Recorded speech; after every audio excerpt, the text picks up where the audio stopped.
I don't have like many notes for you or anything for today. I just wanted to get you on the screen, and talk, right? So so I'll tell you, I made my own makiwara. Okay. I made my own version of a Wing Chun dummy. Oh. I made my own stretch pulley. Okay. And I made my own heavy bag. Wow. Yeah. So what did you make in your time? I did a lot of similar stuff as you. I made it, but my Wing Chun dummy was kind of it sucked a little bit because I made it out of PVC. I don't know if you ever seen those. My buddy Ricky Amador, he made a PVC but this was years later. So my wooden dummy in Barbados. My mom out in the yard, she had in the right angle corner of the garage and the maid's quarters, she made a plant stand, right? The big wooden plant thing. I unscrewed 3 legs of a stool, right? Yes. And then took the metal part that you would screw and screwed those into the poles, right, on the plant stand. And that's how I made my. So I didn't have a real dummy. I just had 3 pegs sticking out. Yes. Right. Then there was some leftover wood. So I took that wood, wrapped it with rope. Okay. Leaned it up against the back wall, and that became the first makiwara. Nice. Right. So now in this right angle thing, I got a piece of pipe and put it across the 2 roofs of the building. And then from the drama stage at high school, I stole the pulleys for the curtain. Right? Yes. And then I got another piece of rope, and that's how I made the stretch pulley. Very nice. Right? Yeah. That's awesome, man. Yeah. Well, yeah. It was like that too. My grandfather had a huge shop in the back. So I would go there and make my first, like we were making training knives as young. I was 16 years old making training knives. Aluminum stuff? To use all the tools and stuff. And it's so funny. I still get instructors today who say, I still have some of your training knives from like 25, 30 years ago. They're all chipped up because we had a process. We would use a wood called fir. Have you ever heard of fir? FIR. Yeah. Yeah. Well, it's a little durable, but it's also kind of soft. So when you hit, it doesn't. You could sport without pads with them, and that's why I started doing that. And then we would sand it down and shape them real good and round the edges off. And then I would put protective covering over. I would paint them like the color of a blade, silver, and then we would put protective covering over them. And for many years, I sold them. And I mean, I would like to start doing that again. Actually, it was a fun hobby for me. But I did a lot of that. And then my grandfather had these industrial vice grips and just tools, and I would make arms sticking out of them and vice grip the arms down, and I could work the stick work, I could work the different So see, I made all that stuff probably 6 or 7 years before I even met Inosano, before I even made my first trip to California. Oh, okay. Wow. What was you? Oh, you know what? I gotta ask you something.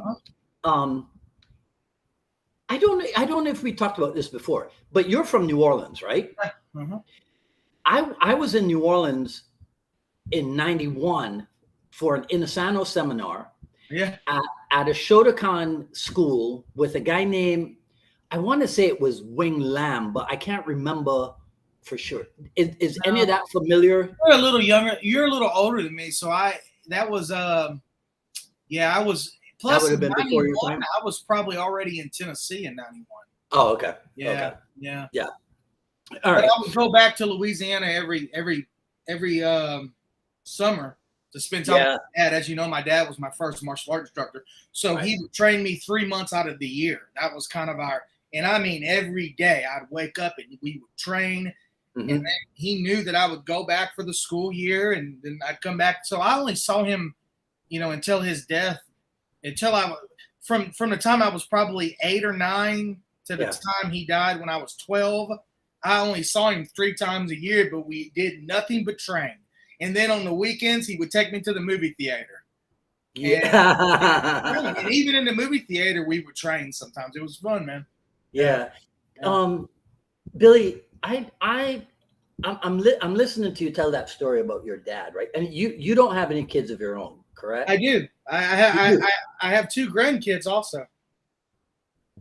Okay. Yeah. Well, then you're not as young as you're supposed to be. No, I'm almost 45. Right? My daughter started early. She's 21 years old. Okay. But I'm listening to you talk about your dad, right? And all of a sudden I sense that your experience with him is something that definitely shaped the kind of man that you became, right? Yeah, and I think more than anything was because he passed, believe it or not. And when I tell people that, the passion was already there because it was my connection to him, and I loved it. It was fun. Him holding cardboard and me kicking it and punching it, and he would electric tape butter knives, and we would train with butter knives. But when he died, it was the only connection I had to him. And my mother knew that. So my mother, and I went through a deep depression when he passed. And my mother said, I got to get you in martial arts because that's what connected you and him. So that's what kind of sparked it. So I don't know if I'd be who I am today had he not died, basically. And I know that maybe not sound, Yeah, no, it's not morbid at all. It makes sense because I can tell from the way you talk and the way you present yourself and what have you, that there's so much going on in your heart and soul and in your mind, right? And unfortunately sometimes, right? So people know you. Okay, so for those of you who are chiming into our great conversation, this is my good friend Billy Brown, and this is episode number 275 of the Jeet Kune Do Dialogues. But we just started having such a good talk that I decided, let's just go live. But here's what I'm saying. Most people who know you as the no nonsense, straight shooting, right, martial arts guy. But see, what I have discovered over the years that I have been doing the Jeet Kune Do Dialogues is that there's so much more than just that. Yeah. You know what I mean? To who we are, right? And so, but anyhow, but you know what? I want to get some stuff out of the way first. Okay. So let's see. Okay, so I hope that the link for this goes in.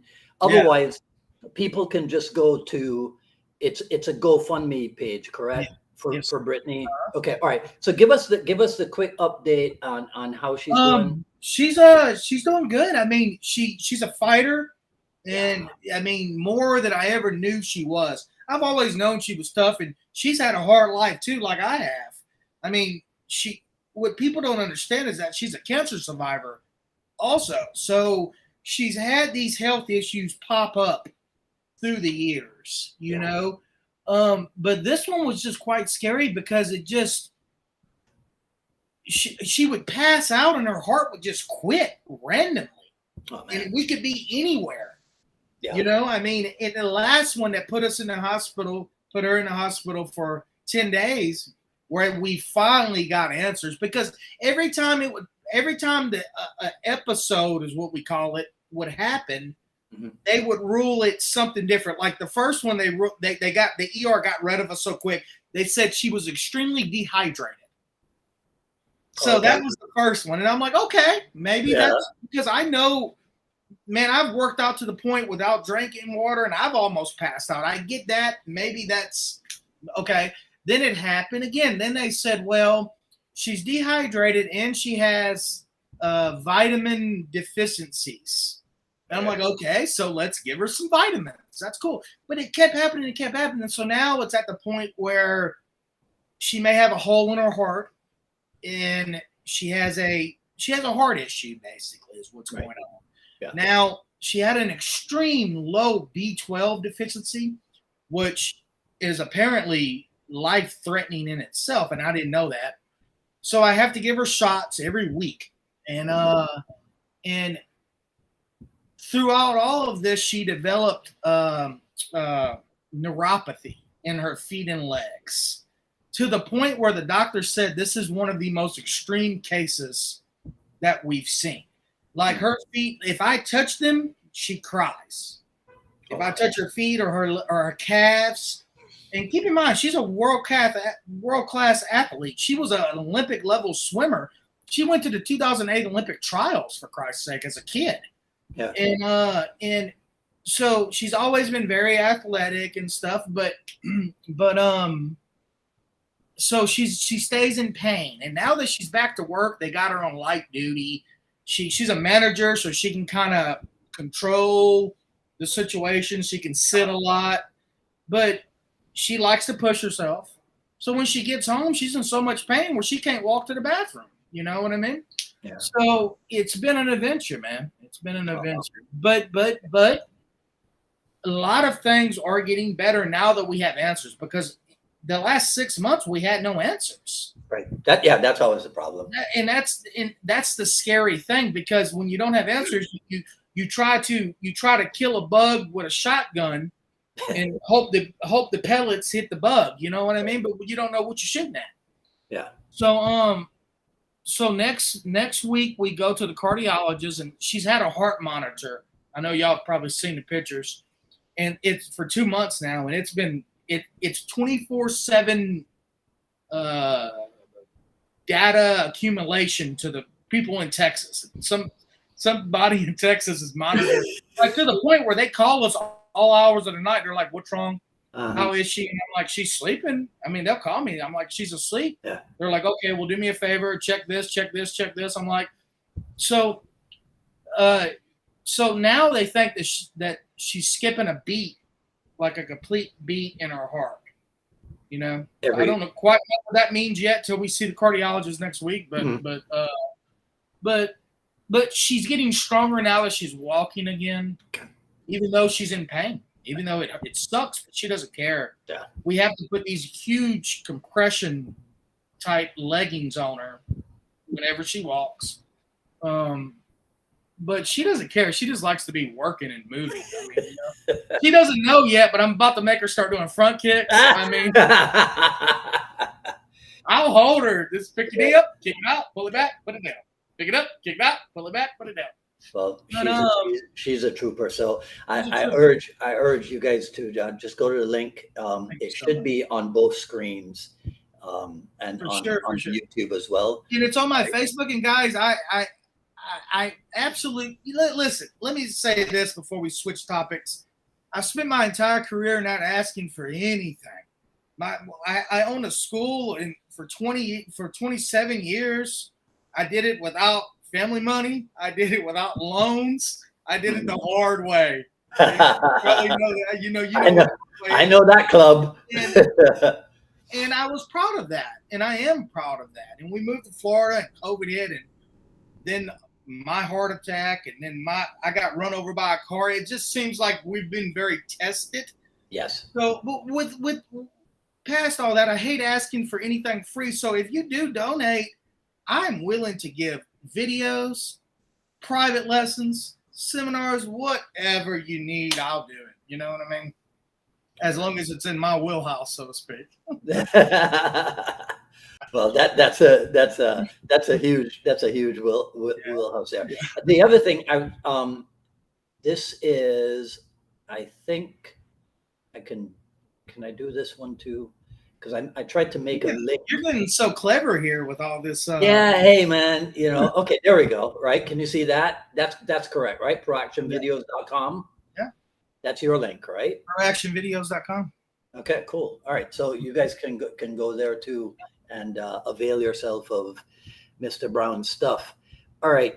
By the way, before we continue, I have to ask something. How did the storm hit you guys at all? No. In fact, right?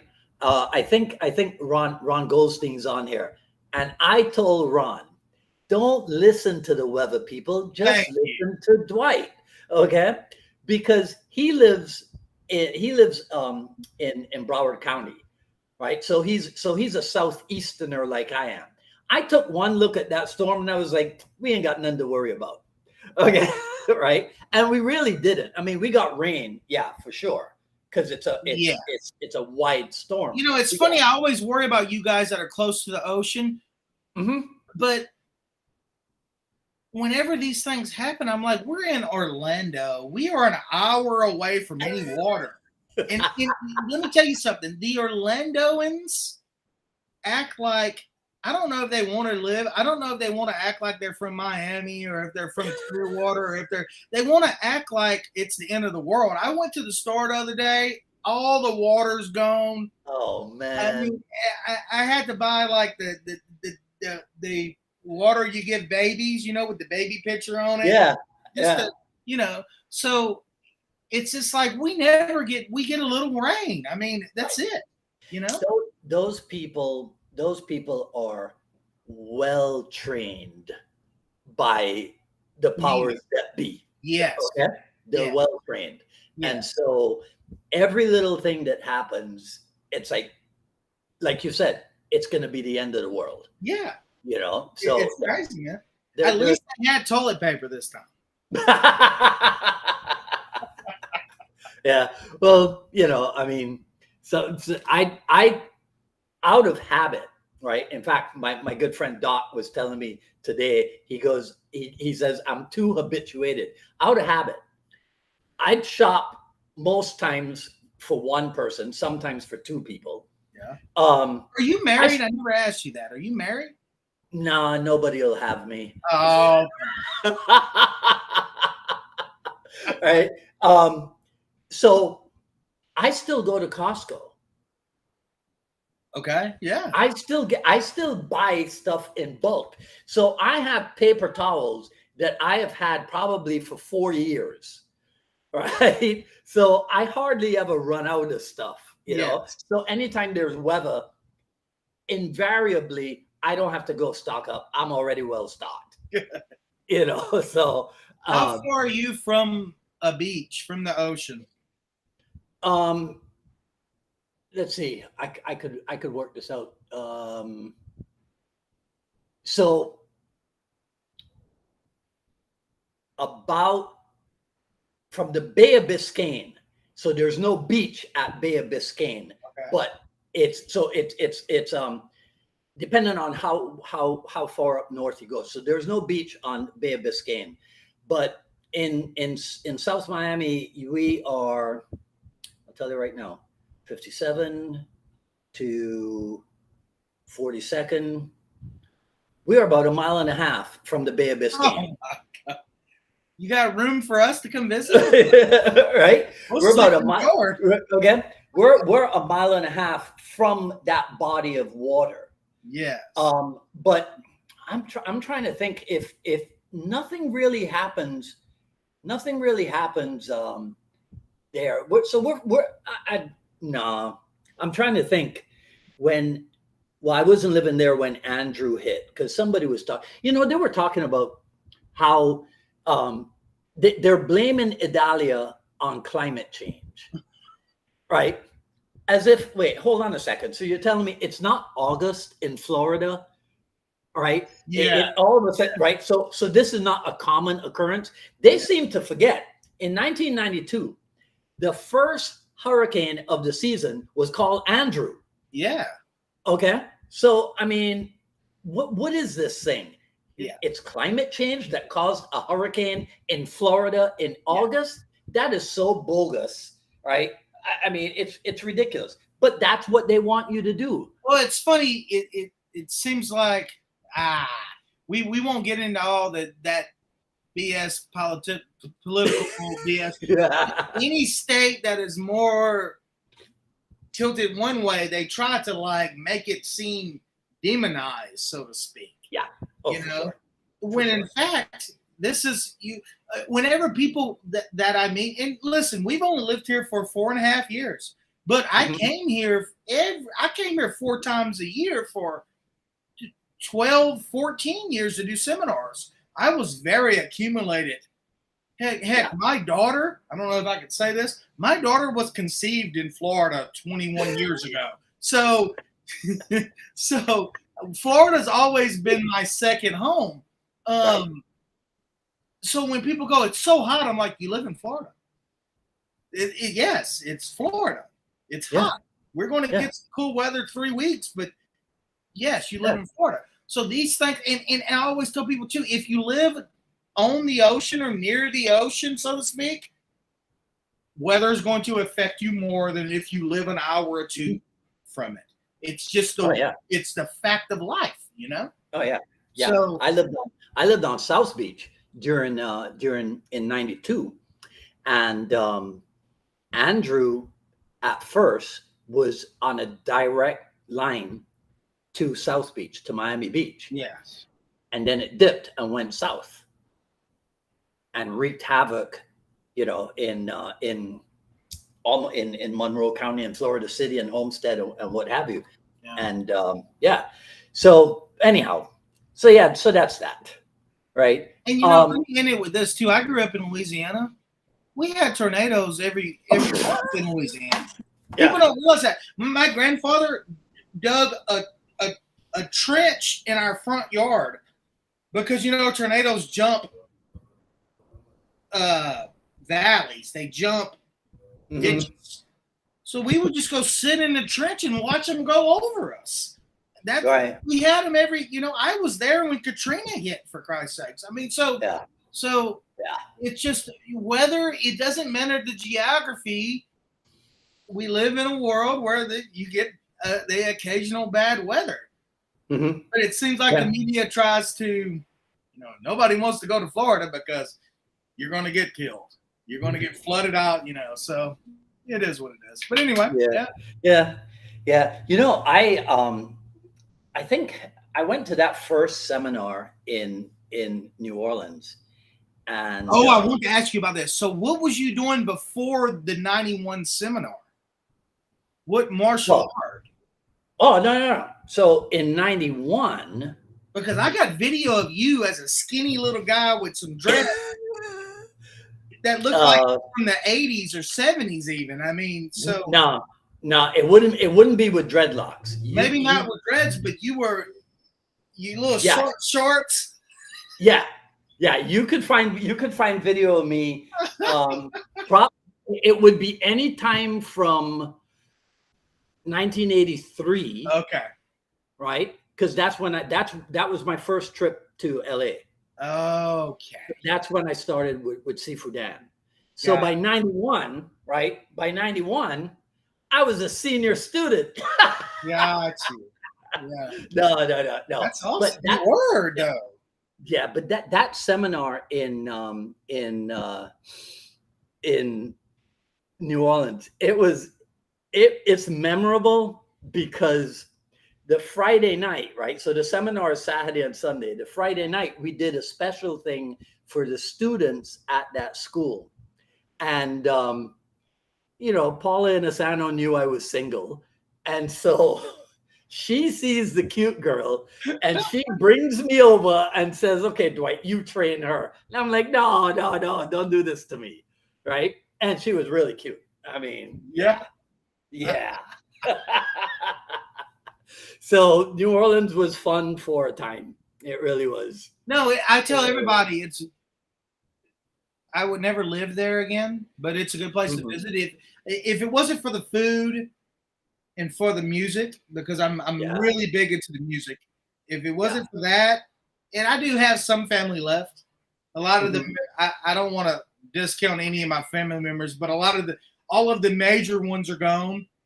Mhm. But yeah, the music and the it's a good play. I don't like even my wife. I'm like, I don't really want to take you during Mardi Gras. I've been to like 20 Mardi Gras, maybe more. Yeah. Right. I've had more bloodshed and more Right. stories that I probably will never even write up in a book that's Yep. happened during Mardi Gras. Yep. But any other time, I love that she loves the culture. I took her a few years ago and she absolutely loved it. I mean, the music and the food. Mhm. Yeah. Yeah. Yeah. I mean, that was where I was introduced to po' boys, Yeah. right? Okay. But now, okay, let's talk New Orleans music. Yeah. So I started teaching myself how to drum Oh wow. in the early 1970s. You told Dan that? Because he's an amazing drummer. Yeah, he and I mess around. Yeah. Listen, have you been out to the Innisano Academy anytime recently? No, not yet. But let Okay. me tell you, I know you was in the middle of a story, but I'll tell you a quick story. The first time I met Dan, how Mhm. blessed I was. 2001. Okay. I drive up from New Orleans. I had a school in New Orleans still. I drive up from New Orleans to New Jersey to Sifu Rick Tucci School. And I drove it straight. Back then, boy, you had that ephedra. You remember when ephedra was legal? You had Wow. that ephedra. I had a Jeep Cherokee. I Uh-huh. drove it straight shot. But traffic and stuff and learning all the states I went through, I got there a little late. Yeah. And I got to Rick Tucci School, and there was just one forerunner in the parking lot. I'm like, I've been missed registration. And back then, the internet wasn't as prolific as it is now, obviously. Mhm. And I open up the door, and the door's unlocked. I thought for sure it was going to be locked, and I thought for sure I was kind of messed up, that I missed the registration. And I open up the door, and this little short guy walks around, and it's Guru Dan. And he goes, "Hello, can I help you?" It wasn't even Rick, it was him. I'm like, oh my God. And I was starstruck, I mean, Yeah. when you're young and you meet your heroes. I was probably 22 years old. And Yeah.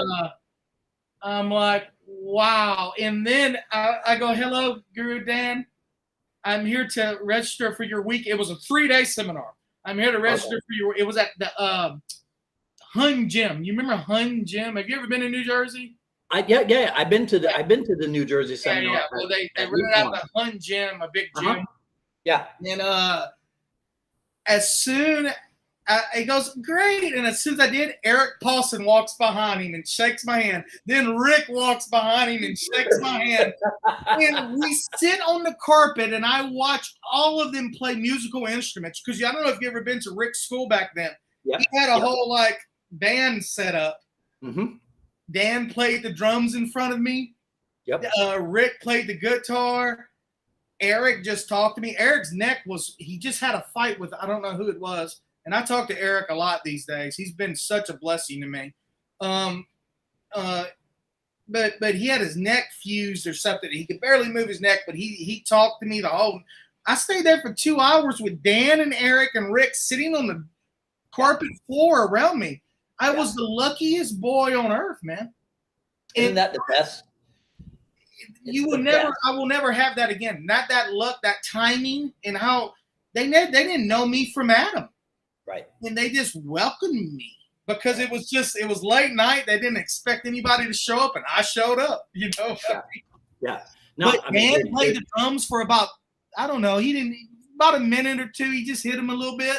And then it hit me how music plays such a role, or it can play such a role in your martial arts training. For sure. Yeah. For sure. Especially what do you call it?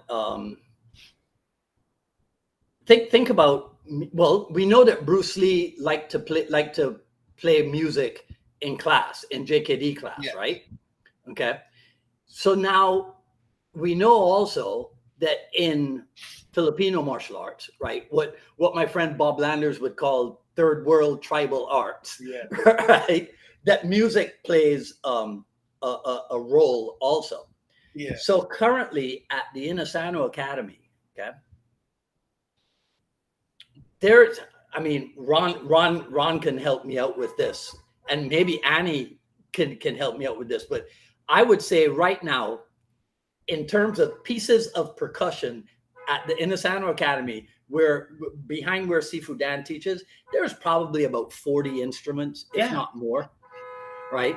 Okay, and so it is pretty much customary for somebody to be playing music before class starts, right? Between classes, after class, and sometimes even during class, because Sifu Dan will play the drums during class as well, right? So the music thing is integral, you know. So I got to show you something. Tell me if you are familiar with this. Do you know this album cover? Can you see it? Is that the drum? No, I don't know what that is. No. Okay. This is a 1969 funk album by a group called the Meters. Okay. Interesting. Right? Yeah. Okay. All right. So I'm going to give you the name, right? Let's see. The keyboard player of the Meters is a guy named Art Neville. Okay. Okay. Right. So many years later, New Orleans music. So when it comes to New Orleans music, the Meters, the Neville brothers, and a trumpet player named Nicholas Payton. Those are like the New Orleans musicians that I kind of get into. But then there's now I can't remember the name of the band, but it's one of those. What do you call that street music? Zydeco. No, not those guys. Where the guy will play, where you have a brass section and you have a drumming section. It'll come to me. Yeah. Right. But when it comes to the music part of New Orleans, but what you said about your wife and Mardi Gras, that's the same way I feel about Carnival in Trinidad. I don't want to go to Carnival in Trinidad. I can't control that many people. Exactly. And the problem is, I started my bouncing career in New Orleans, so every Mardi Gras, we knew we were getting cut or spit on or multiple fights. I mean, we just knew it was going to be horrible, and it always was. And and I tell Brittany, I'm like, she doesn't do it anymore. She's aged, but back early in our relationship, she's like, I want to go to Mardi Gras. I'm like, yeah. Many times a party in New Orleans, you don't need to go to Mardi Gras. Mardi Gras is an uncomfortable party. I like to go to comfortable parties. Right. Yeah. No? I mean, you can go down to Bourbon Street probably any night of the week. Right now. And hear real. Now, for me, I would go looking for blues or for jazz. That's me. Yeah. Right. Yeah. You know, in fact, what the hell is his name? Stanton. There's let me see if I can look him up here. There's a drummer, right? Who is a part owner of Tipitina's. A guy named Stanton Moore. He's a drum. He's a drum teacher, but he's also a drummer in a band, and he's a part owner of Tipitina's. So just stuff like that, man. Yeah, man. You know you ever heard of Tad Benoit? Vaguely familiar. You need to look him up. He's an amazing guitarist. Okay. New Orleans bred, Cajun. Well, you know. Oh yeah. Times. Well, but see, I only now discovered you and I are from different generations. Yeah. Yeah. How old are you? You're in your 50s. I'm ageless. You are. I'm ageless. I got confused when they switched the candles on it was either my 23rd birthday or my 32nd birthday, and they switched the candles around, and I've been confused ever since. So I have no idea. 54, 56, 54? Or you Not don't even. want to tell? Not Tell me even. after what? I'll tell you after, right? Not even. I want to be like Inosano, man. So I wanted to ask you, I know you just was there. Mhm. So how was it? I mean, how is he doing? How did he look? So here's the funny thing. Have you ever seen the old school? You probably have seen it. It's video of the old timer Filipinos that he trained with. Of course, yeah. Okay. So there's a clip of a guy named, there's a clip of a guy named Telesporo Subing Subing. Yeah. Okay. And he is like this high off the ground. Here's the ground. He's like this high off the ground, wielding double stick. Yeah. Right. So Inosano is talking about, and the old timers and whatever. And he drops down into this low crouch. And he's talking about Horimau or Sima. Right. And he's talking about how the old timers were able to do this. Right. And I'm thinking, he doesn't even realize that he's an old timer and he's doing it himself. Yeah. Right. So So I just want to be like him, man. When I hit. You had it was a good trip. So Ron and I went out for Silat camp. Yeah. Okay. Ron, who are we talking about? So Ron Goldstein. I'm sorry. Right. Goldstein. So, yeah. Ron is we've been hanging out together now since I think April or so. Okay. And he's a diehard Inosano fan. Good. Right. He really is. So we're actually going to be in Atlanta in 3 weekends from today. Oh yeah. We'll be in Atlanta. Have you ever been to that camp, the Southeast? Yeah. Old Southeast Conference. I won't be able to make it this year, but I hope to go next year again. Yeah. Okay. Yeah. So we're gonna go head up. You're talking about at Sifu Francis. Yeah. The master. Yeah. What Dan or is Grandmaster Chai will be there? So, it used to be for decades. It was Sifu Francis from 5 until 9 on Friday, and then Sifu Dan from 9 until 1, and then Ajahn Chai from 2 until 6.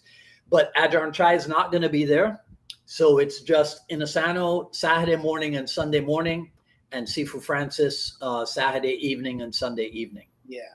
Right. So it's scaled down a little bit, but that's a seminar that's been going on. Oh yeah.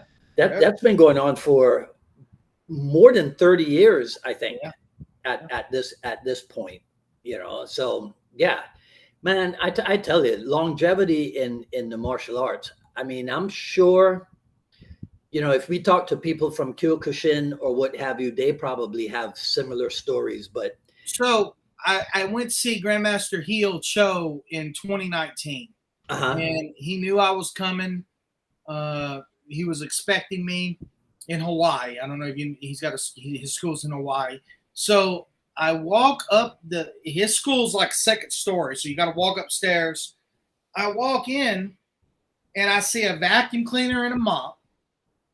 And I see an 80-year-old man with a muscle shirt on and Taekwondo Dobok pants full of sweat. And he gets up, he goes, "Hello."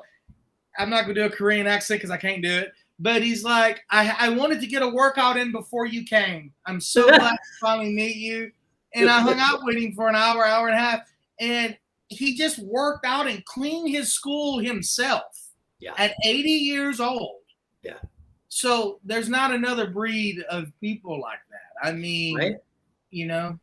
I think that sometimes I think that martial artists don't get the automatic respect that military people would get. Right? Okay. I mean, and which is developed through, it's kind of understandable. Yeah. Exactly.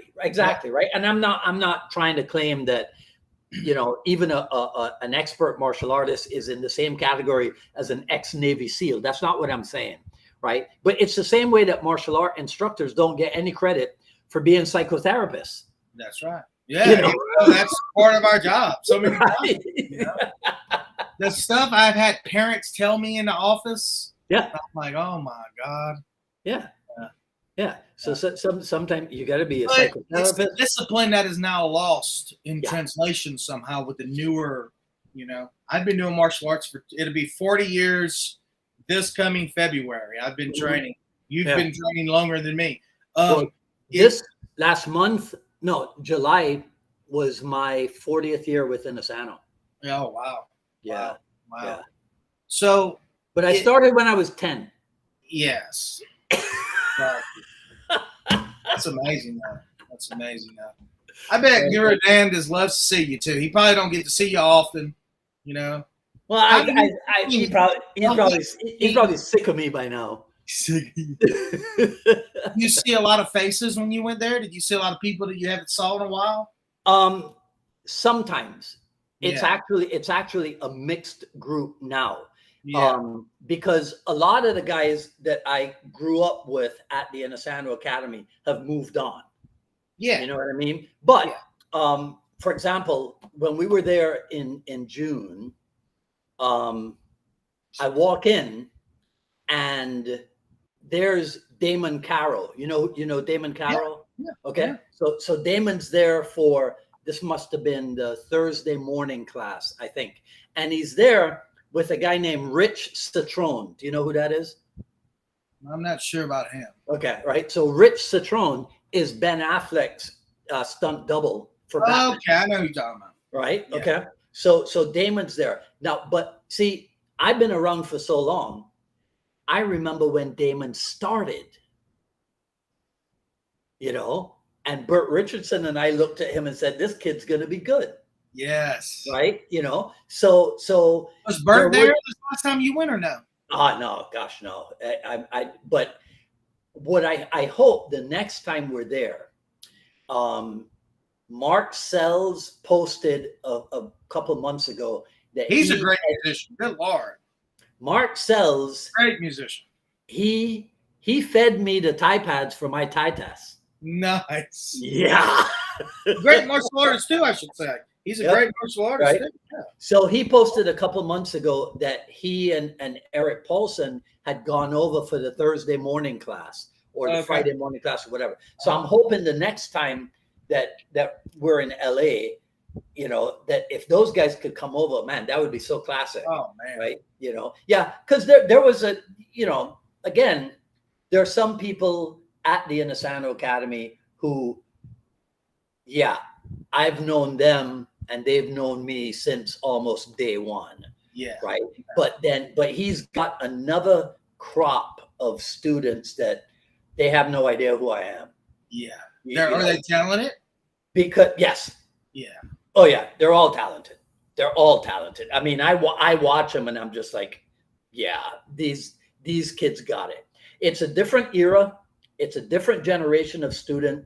Yeah. The instruction is a little bit different, right? You know, so for example, if he calls me up and asks me to do something, right?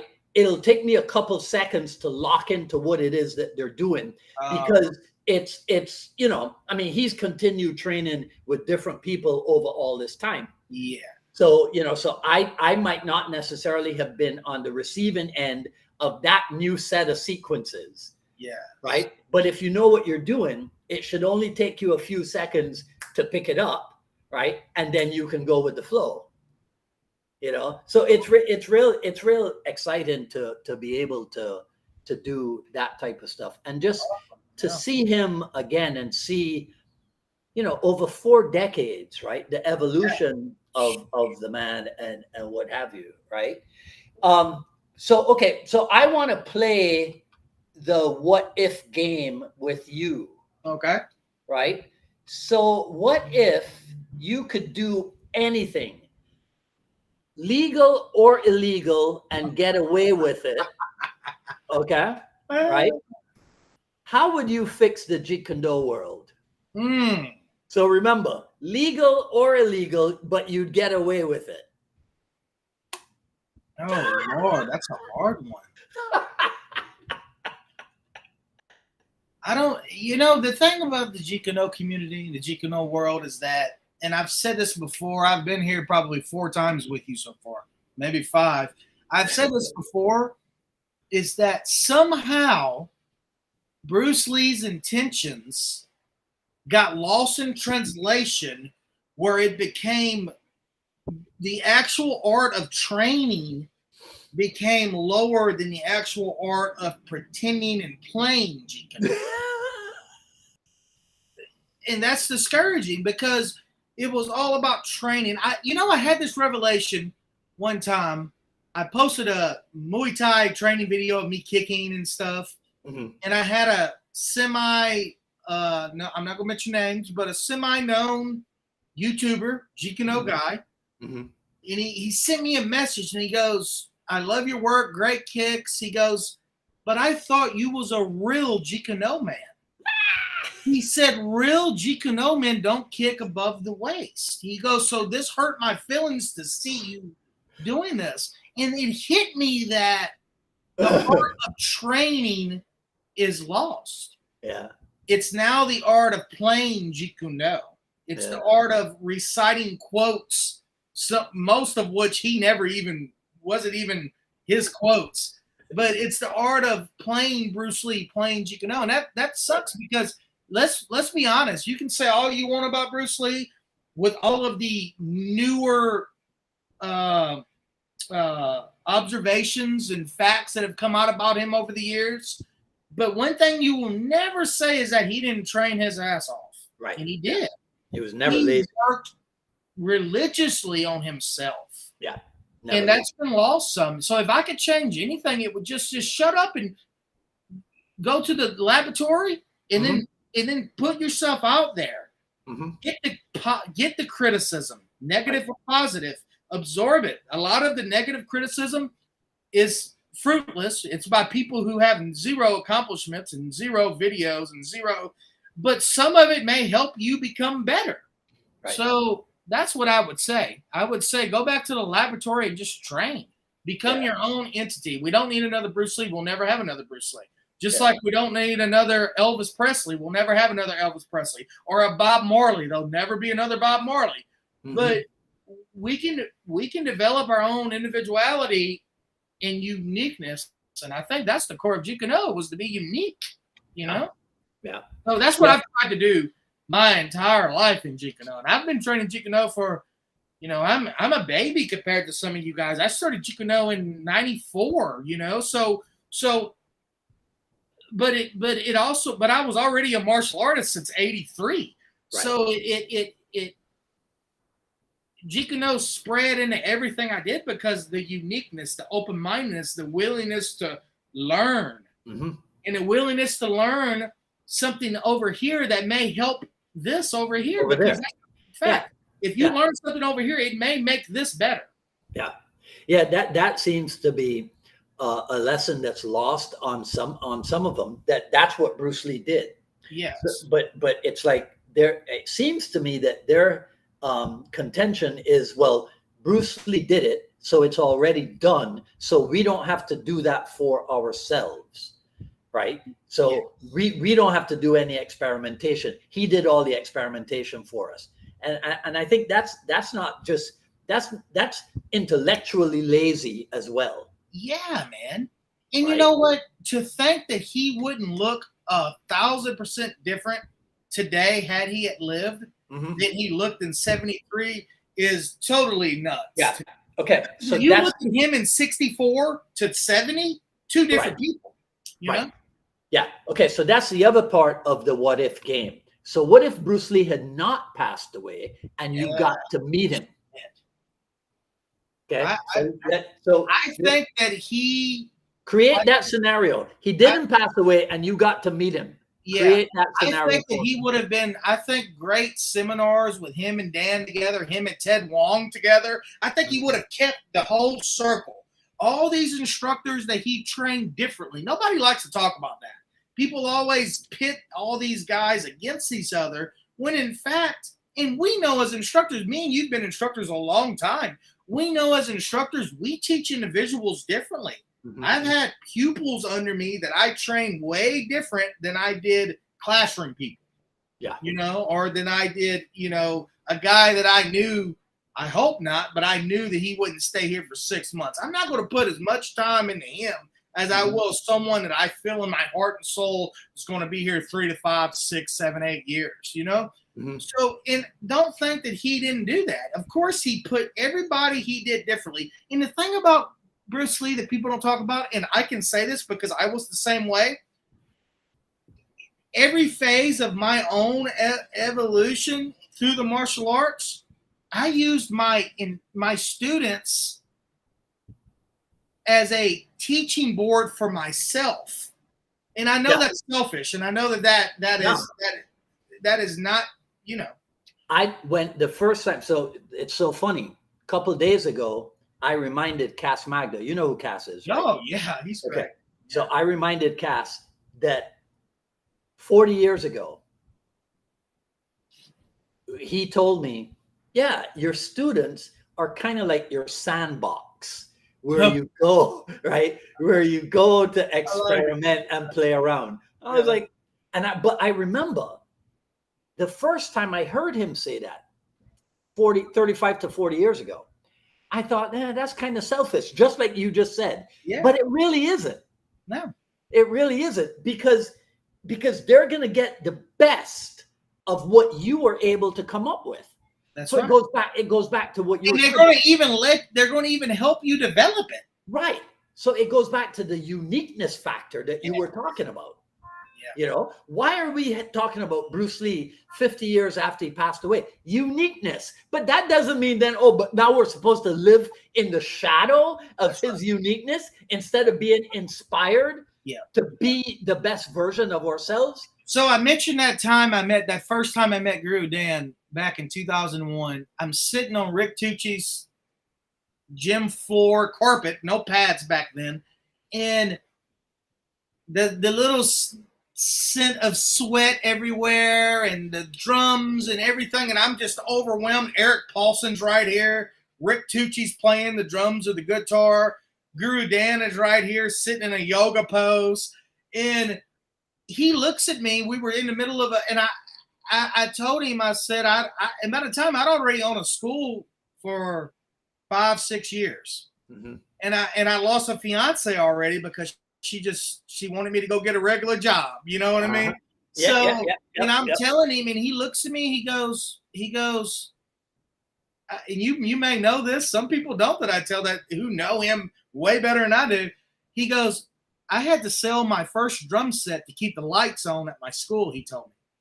And he goes, he said, you have to sacrifice for this, you know? But then he looked at me and he said something that I didn't understand at 22 years old. And I only now understand it. He says, you're going to take this art way higher than I ever will. And I'm like, what are you talking about? You're Guru Dan Osana. That's what I was thinking. I'm just listening and absorbing. He goes, because when I give it to you, it's here. Mm-hmm. You're going to take it to here. And then when you give it to someone, they're going to take it to here. Yeah. And it's a constant climbing the ladder, so to speak. Yeah. So, we started this conversation with music. Yeah. I just saw a video. So the first time I saw Elijah Marley is the son of Damian Marley. Okay. The first time I saw Elijah, he was on stage with his dad, and he was about this tall. I saw him a few days ago. He is now this tall, and he's playing drums and doing vocals like Don Henley from the Eagles, right? Now, drumming and singing lead vocals, that's the hardest thing to do.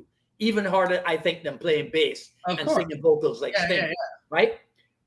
But I'm thinking about this, and what you just said reminded me of, because Bob Marley once said that his music will live on. Yeah. Right?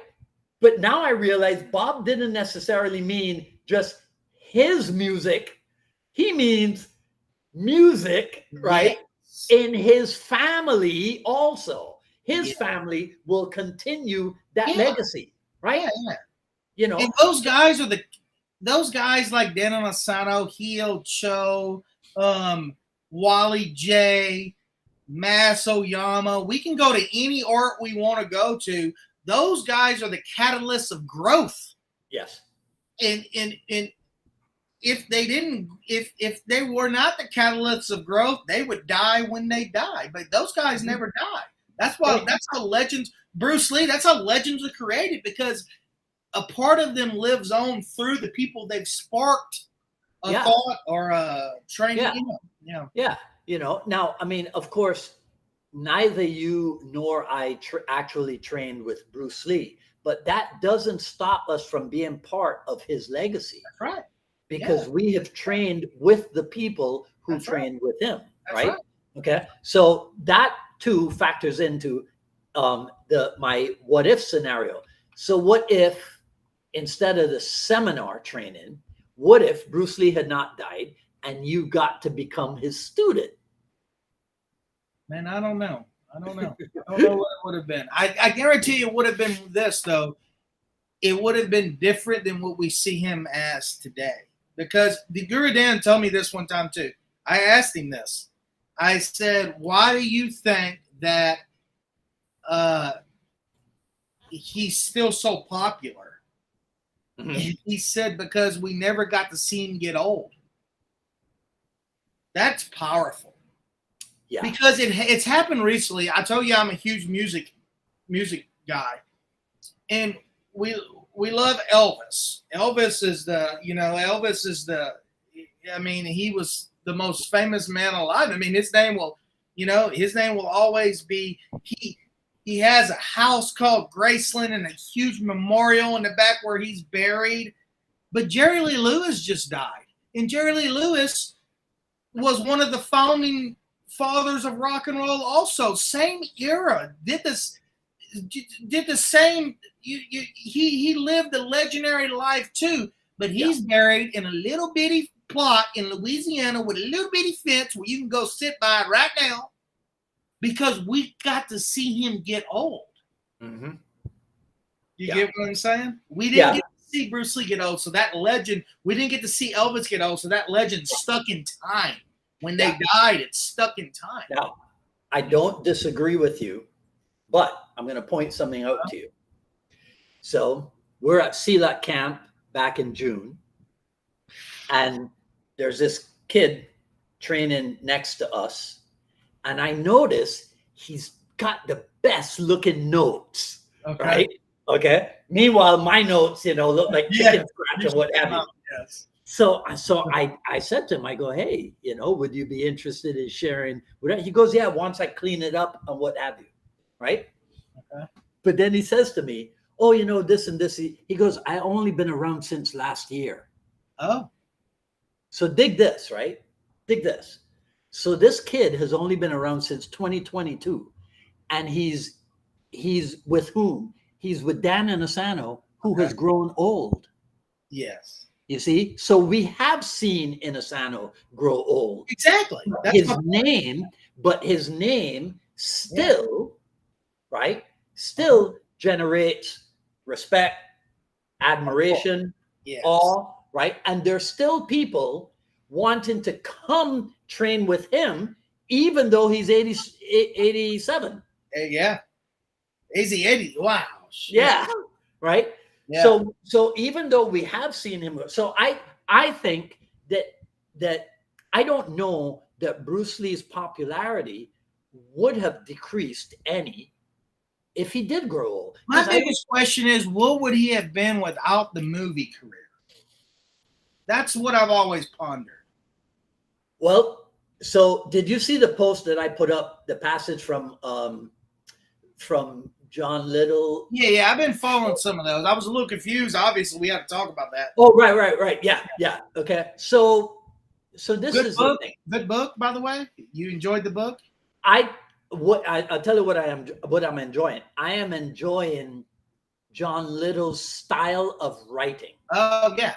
Okay. Yeah. it is so, his narrative is so descriptive that as I read, I can picture the scenarios, so that's a very creative style of writing, because I'm reading and I can see the images of what I'm reading.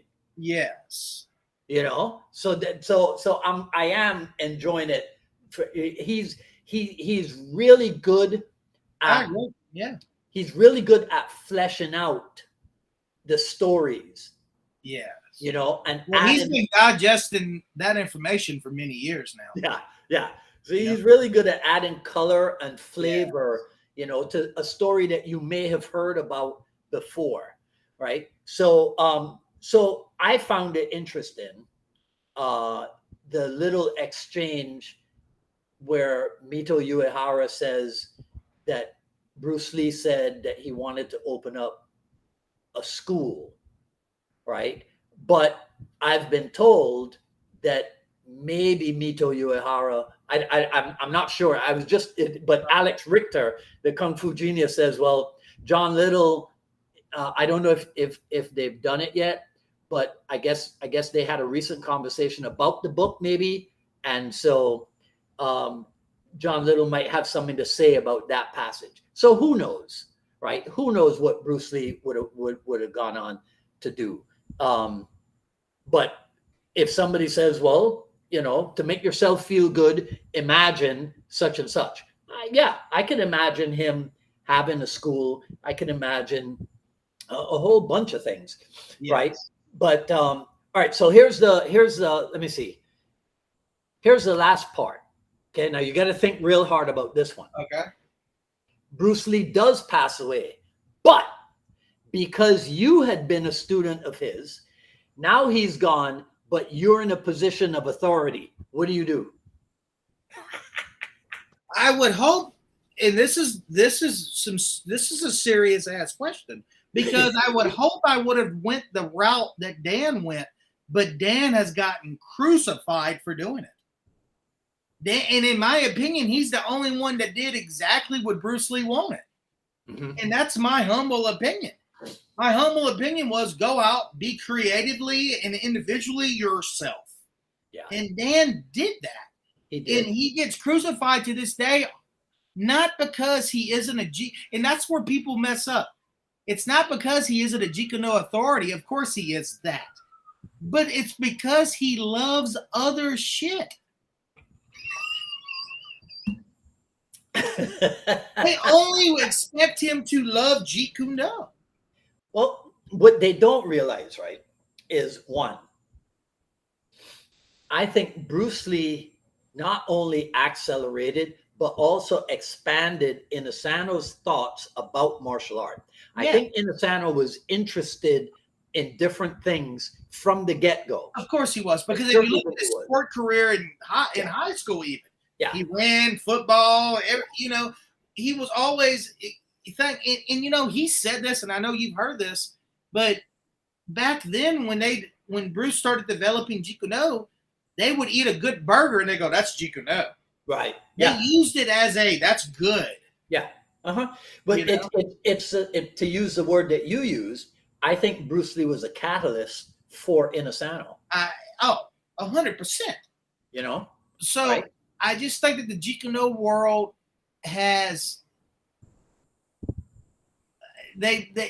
some of them hate on him only because they feel like he abandoned it. Mm-hmm. Like he only should have went one path. Well, where do you go when a 32-year-old kid, let's be honest, a 32-year-old young man, I'm not going to call him a kid, but a young man who's still figuring out himself. Right. And the fact is he changed his own curriculum sometimes every damn month. Yeah. Yeah. He was still figuring out himself.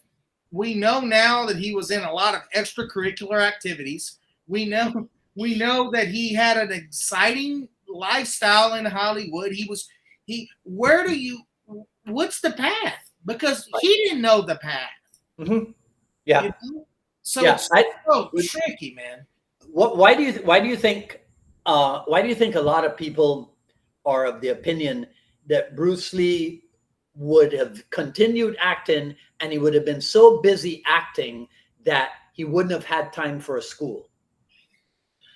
I think that above everything, I think martial arts was his first passion. I do, and I can relate to that because martial art was my first passion. Mm-hmm. I've also tried to learn the piano multiple times in my life. I've tried to learn to play the guitar multiple times in my life. I like to shoot. I like the tactical capabilities of learning to run and gun. I like all these other things, but it always comes back to martial art. Right. I think that he couldn't never abandon that. And I do believe that he would have opened up more schools eventually.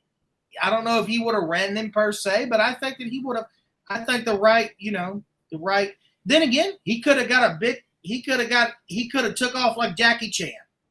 And who knows? Because let's be honest, if Jackie Chan opened up a chain of martial arts schools, they probably would have done very well.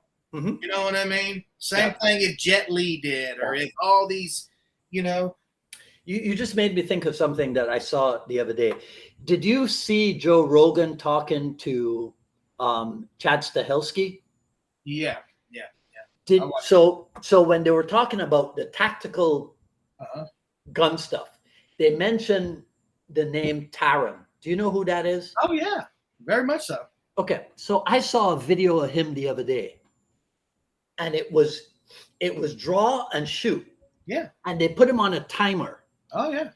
It was a quarter second, Billy. Oh, he's amazing, and he's out of shape, and but he understands the mechanics. Oh my God! Mechanics are everything, and he's training all the Keanu. I mean, he's training all those guys. He's amazing. Yeah, amazing, man. Yeah. And if you look at all his students, you need to find a girl named Jade.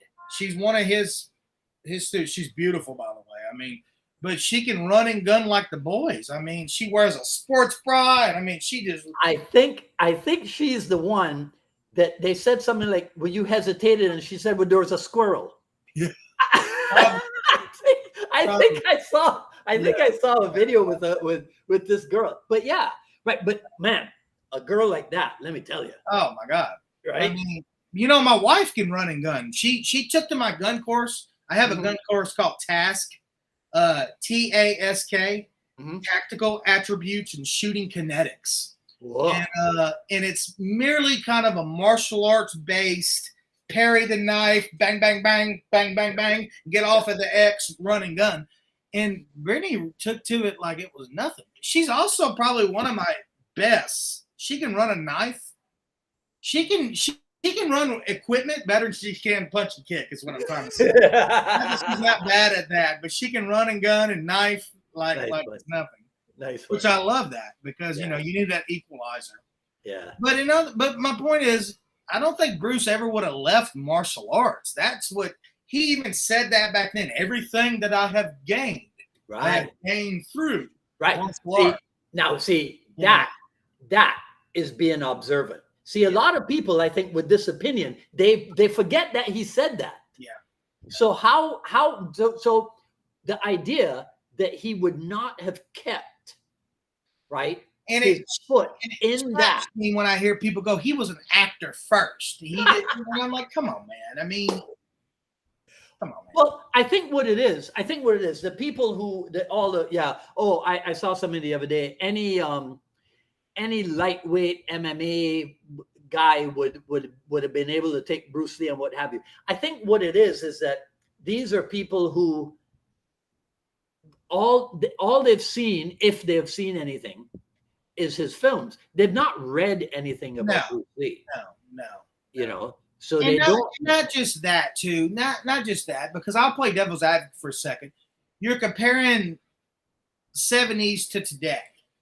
They didn't have YouTube. Like, I can learn literally the way I'm wired. I'm a very visual.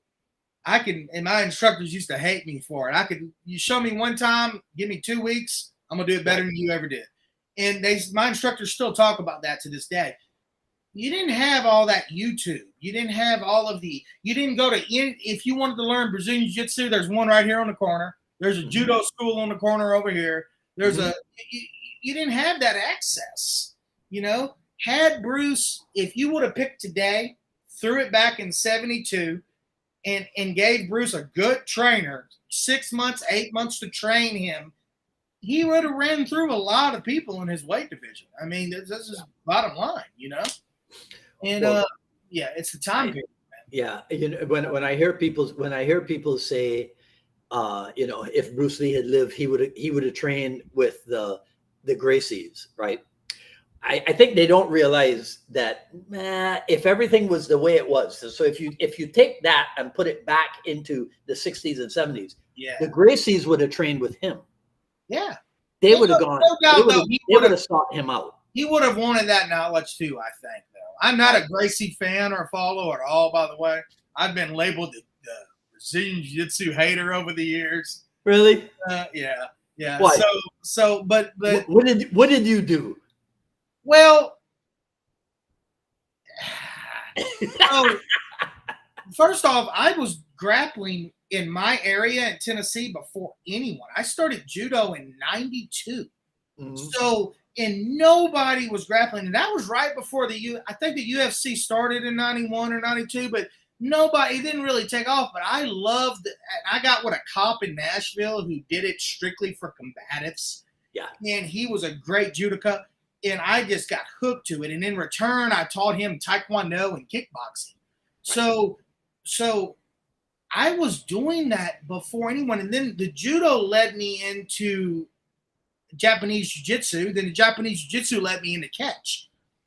So, but my mind's always been focused towards the street.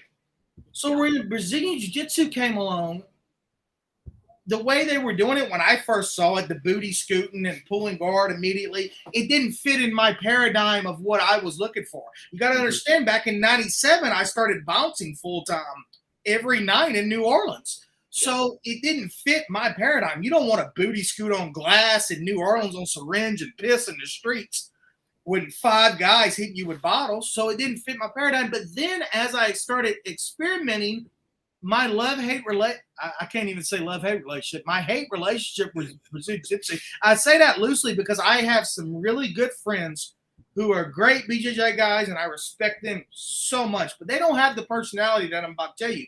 It got to the point where it seemed like the people that the Brazilian jiu-jitsu community was producing was people who thought they were superior to everybody else in every way.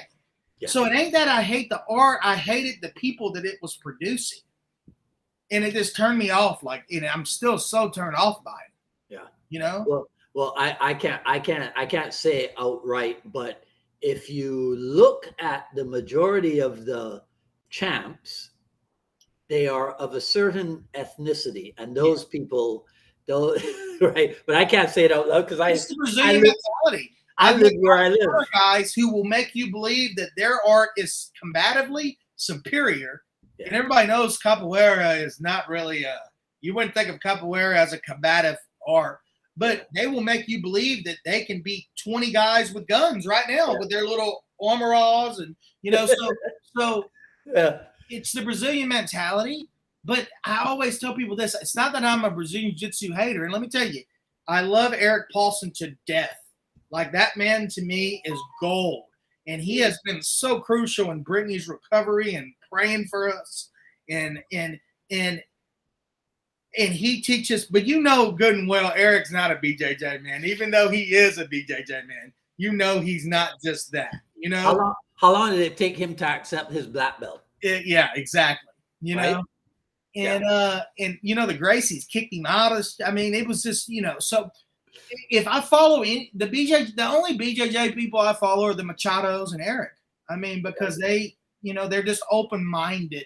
Yeah. They don't have that mentality that we're God sent. This is the greatest. And it pisses me off when I see people talk about they see a video on YouTube of somebody doing a judo throw and they're like, BJJ wins again. And I'm like, where's BJJ at?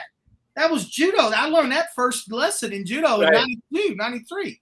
I'm like, you think that, so people think that BJJ is the only grappling system. Yeah, you know it's pretty funny.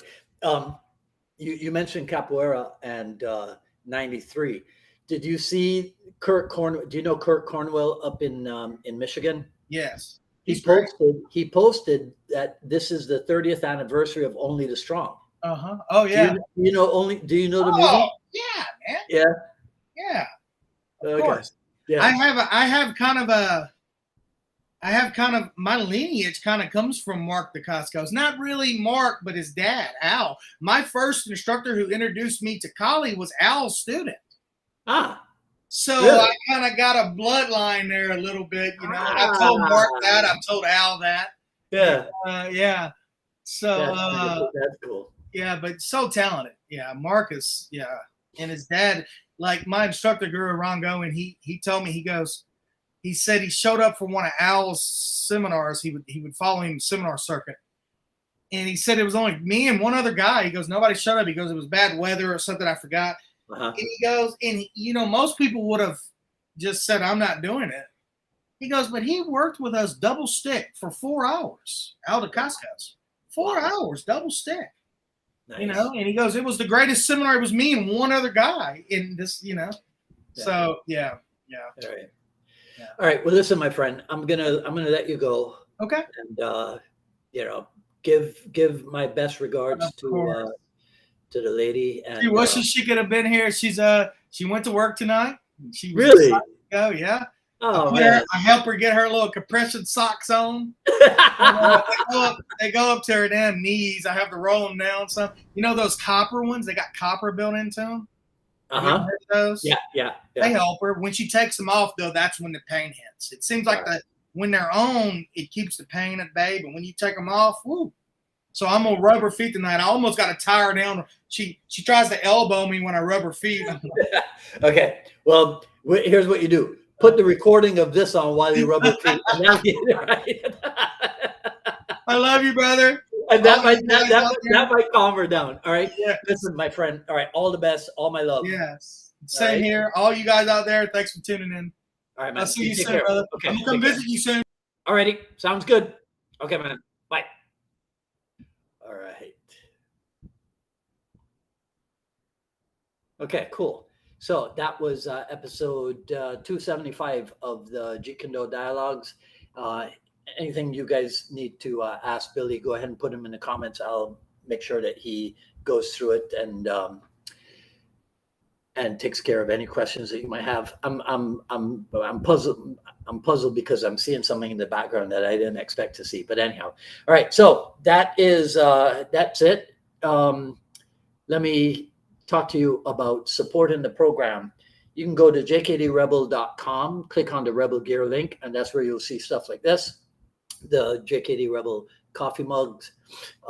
You'll also see stuff like this, JKD Rebel t-shirts, all one-of-a-kind designs from the creative mind here, right? You can also support the the Jeet Kune Do Dialogues by clicking on the join link on the YouTube channel, and that's where you'll see the different levels of membership, and you can help us out there.